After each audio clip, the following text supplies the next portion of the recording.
Hi, everyone. This is Rachel from Mini Ministry.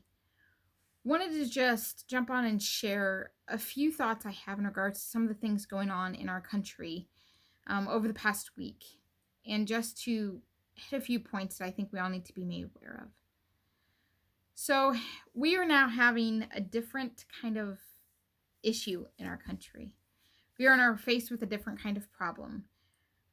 We have protests and riots going on throughout the United States on a daily basis. There are some cities that are on lockdown, some cities that have military police. A lot of cities have curfews. Our climate of our country has drastically changed in the past week. Now, all this to be said, I want to tell you that I have no problem with peaceful protests. In fact, I think we should encourage protesting. I think it's important for our voices to be heard. So if you want to hold up a sign, stand in front of the courthouse, and encourage people to hear what you have to say, go for it. No problem. But my friends, the problem is that many of these protests have turned into riots and are no longer peaceful. People have died. Things have burned. Houses have burned. A church is burned. People are being hurt. Businesses are being disregarded. Glass everywhere. And there's vandalism and really just chaos run amok. So I'm here to share with you that this is not acceptable behavior. It's not acceptable for any of us, especially those of us who claim Christianity.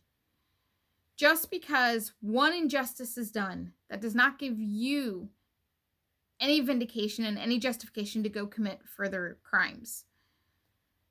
I don't know how we got to this point in our country where when one injustice is portrayed, we decide that, you know what, you did that, so I'm just going to go do this and have no recourse for it.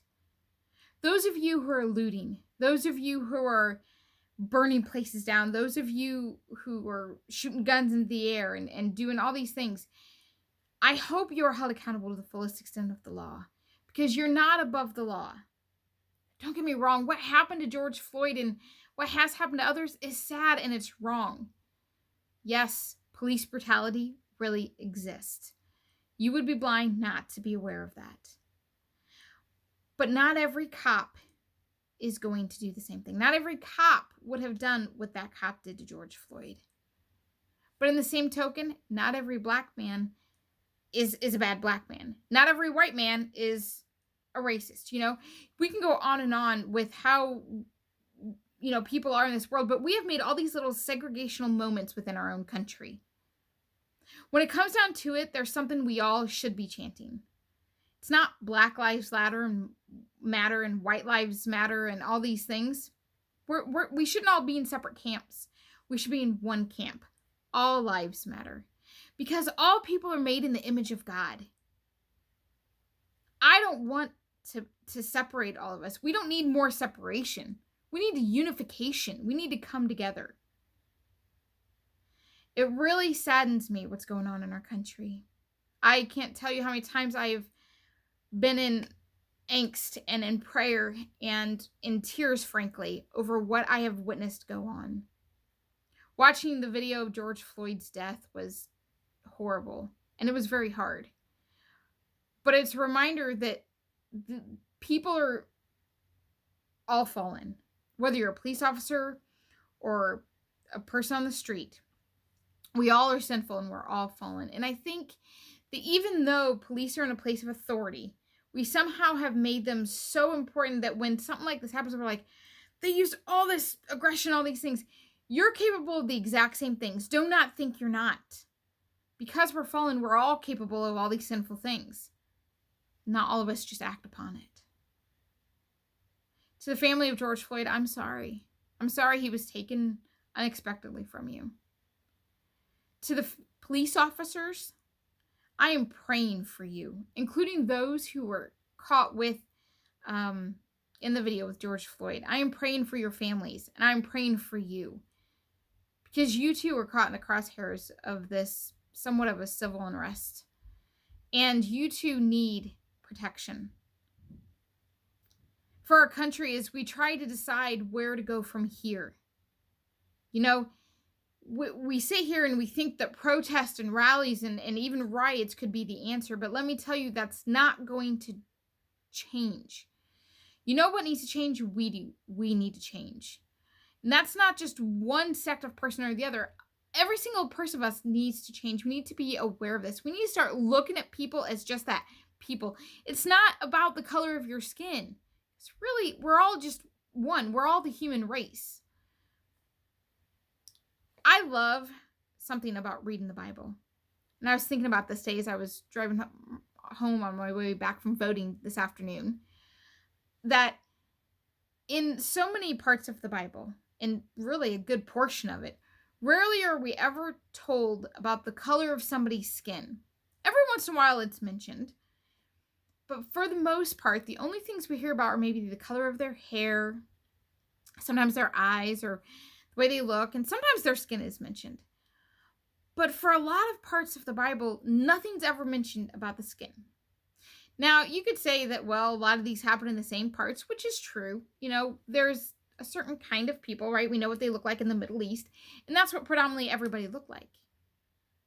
And that's probably true. But do you ever notice that that doesn't matter? You read all these accounts from the Bible, and never once am I sitting there going, I wonder what skin tone Abraham had.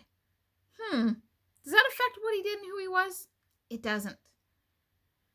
And you know what? That's kind of where we need to be. And it's not going to happen overnight. It's going to take years and years and years, if it ever even does happen. But it just made me sit and think that it doesn't matter. And I want you to know that that's how I feel about you. I don't care what color you are. Okay? I'm going to love you anyway. But note that it's not the color of your skin that dictates anything. It's your actions and who you are. Black, white, Hispanic, whatever, you know, your race identification would be. It's not that I'm against you because of that. I'm not really against you. It's just the way it's verbalized. What happens is, too often, a lot of our crime is committed by people of the Black community. Not all of it, but a good portion of it. So we already have this preconceived kind of judgment that, okay, if you're Black and if you live in a certain part of town, you may not be good news. We need to change that perception worldwide. But I'm trying to get you to understand, if you want that perception to change, you have to be a part of that change. We cannot wait for legislation to do it. Nor should we. We shouldn't be waiting for any government handout. If we want change to happen in this world, we ourselves need to be that change. To all my fellow Christians, brothers and sisters around the world, we need to be leading this in the way that we need to be living a life full of hope and joy and all the good stuff, because we carry the good news.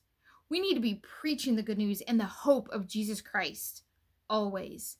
And especially now with chaos and turmoil and just insanity that's happening out there, we need to be sharing the good news.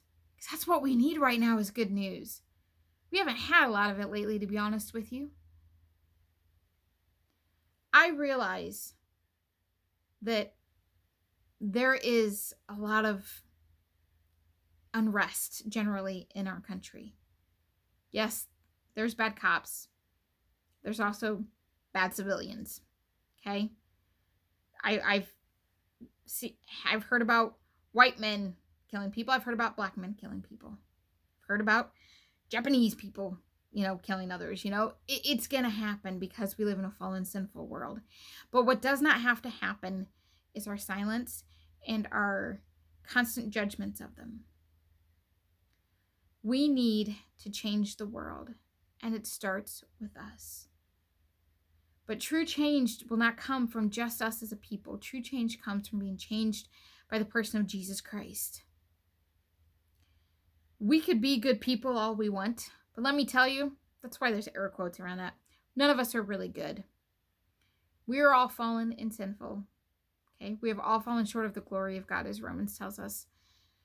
And without Christ, we cannot be cleansed from that, and we cannot go forth and truly love our neighbor as ourselves.